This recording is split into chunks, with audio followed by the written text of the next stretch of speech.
I'm Daphne Lambert, and in this video I'm going to look at ways you can use the abundant autumn harvest to support well-being.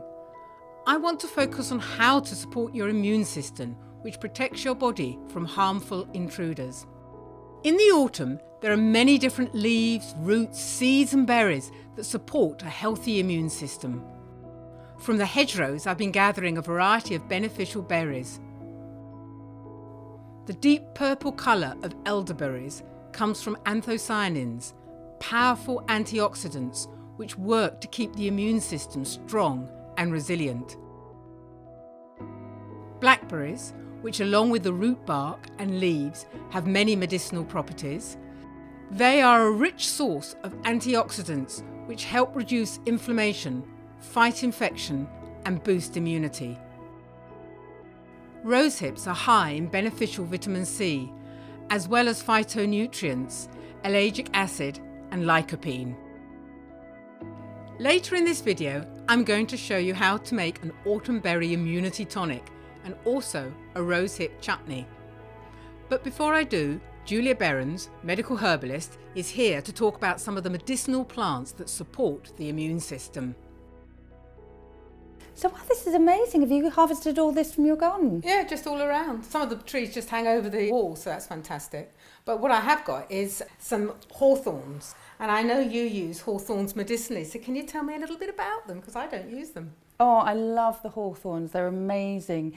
You often find them along the hedgerows. The reason I use hawthorns a lot is to lower high blood pressure. The red flavonoids within the hawthorns really strengthen the capillaries and help strengthen the heart. And they're also, the berries and the lit flowers, they help vasodilate the blood vessels, so relax the blood vessels and help with calcium regulation. So fantastic tonic for the heart. And how would you use it then? You could make a tincture, or you could make a decoction or a tea from them. And if you make a tincture, what alcohol would you use? Well, you could use vodka or gin, but I use 96% alcohol. Oh, well, I'm going to make a tincture with that lot. So what else have you got here? I've got echinacea. Echinacea purpura, beautiful plant.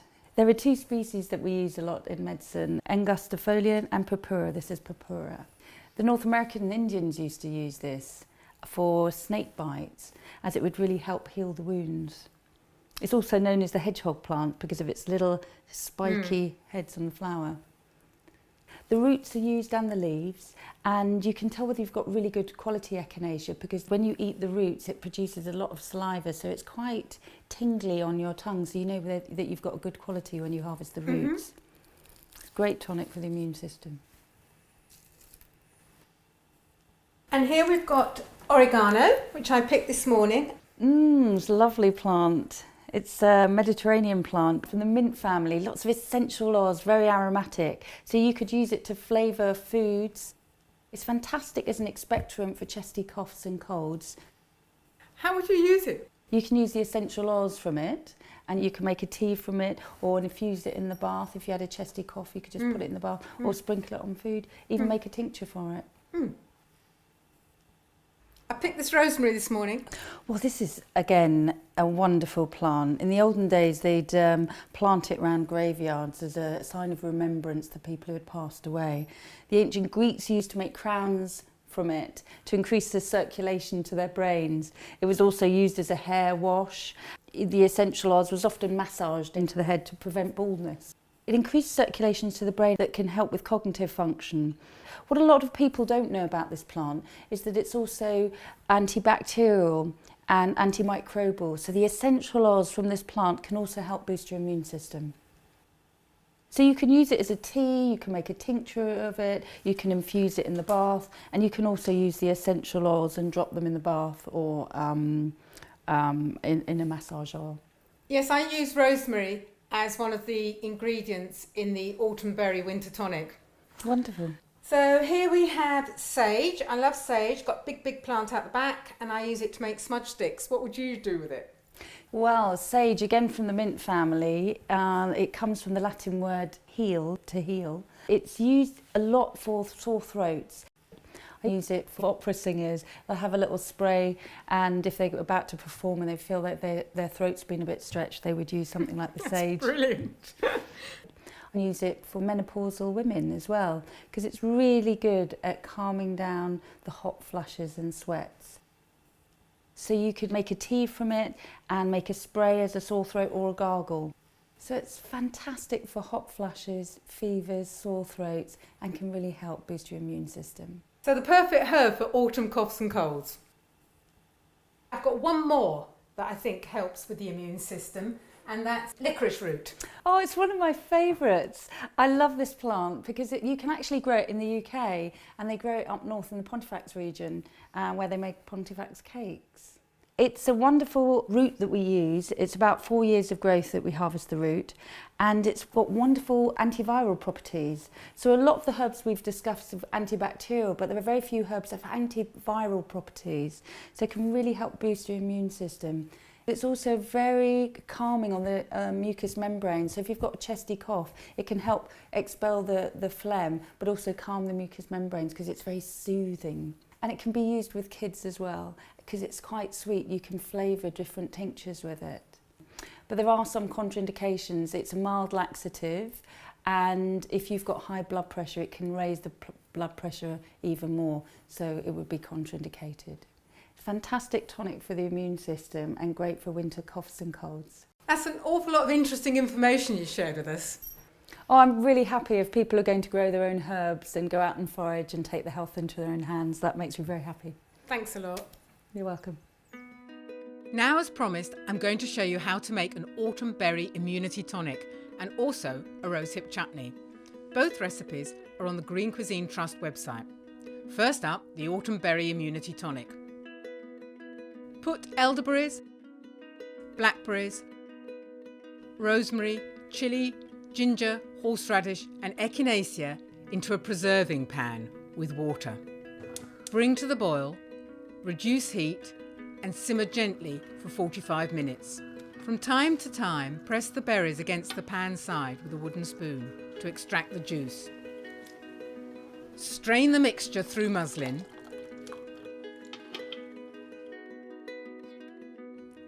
Add honey to the liquid and stir until well combined. Bottle syrup and store in the refrigerator for up to 6 months.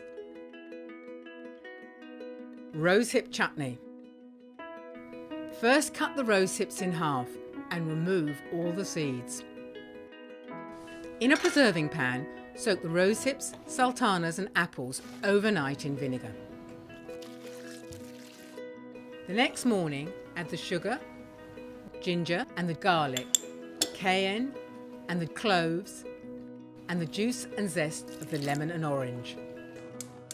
Bring the mixture to a boil, then reduce the heat and simmer, stirring occasionally until the mixture is thick. Ladle the chutney into clean, dry jars. Store chutney in a cool place. Keep for at least a month before using. Plants are full of compounds known as phytonutrients, which they use to protect themselves. When we eat the plant, these compounds in turn become beneficial to us. Research has shown there are more phytonutrients in organic fruit and vegetables than non-organic. This could be for different reasons, but clearly one reason is chemical sprays, which take away the plant's need to create phytonutrients as protection. Research also shows that when phytonutrients are isolated and taken as a supplement, they do not have the same health benefits of a phytonutrient in a whole food. The synergy with other nutrients in the whole plant is an important element that brings about the health benefits.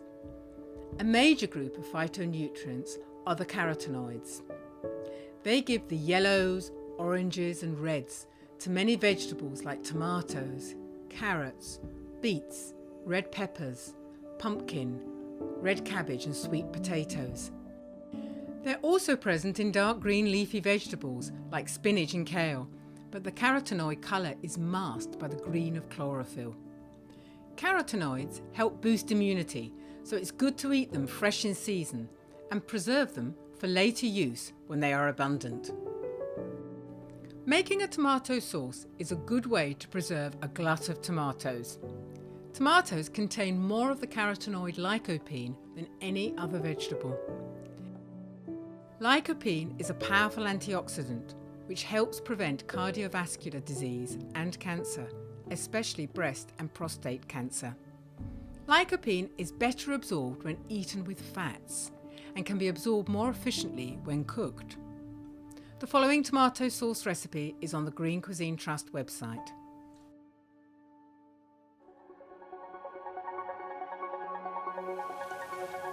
Wash the tomatoes. Using a sharp knife, quarter, core and seed the tomatoes and place into a bowl. Strain the juice from the seeds into the bowl. In batches, blitz the tomatoes in a processor and tip the puree into a large stainless steel pot. Very gently bring the tomato puree to the boil and simmer for about 30 minutes or until the mixture has reduced by about a quarter. Stir from time to time to prevent sticking. Whilst the tomatoes are reducing, sterilise your jars. Using a funnel and ladle, fill the jars with the tomato mixture, leaving at the top of the jar a ½ inch space. Fasten the lid.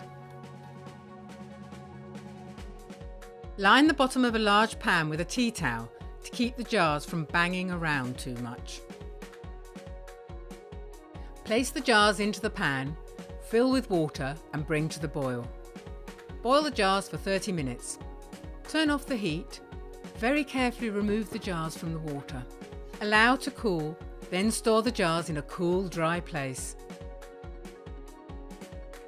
Lacto fermented vegetables. A great option for a bumper harvest of autumn vegetables is to ferment them. In addition to nutrients that support immunity, lactic fermented vegetables are full of probiotics, and these beneficial bacteria also help support a healthy immune system. If you don't know how to ferment, check out my fermenting video, which you'll find under resources on the Greencuisine Trust website. Each season brings its own unique harvest. Autumn has such abundance and diversity, so I encourage you to support your well-being by finding time to gather and preserve the health-boosting benefits of both wild and cultivated plants.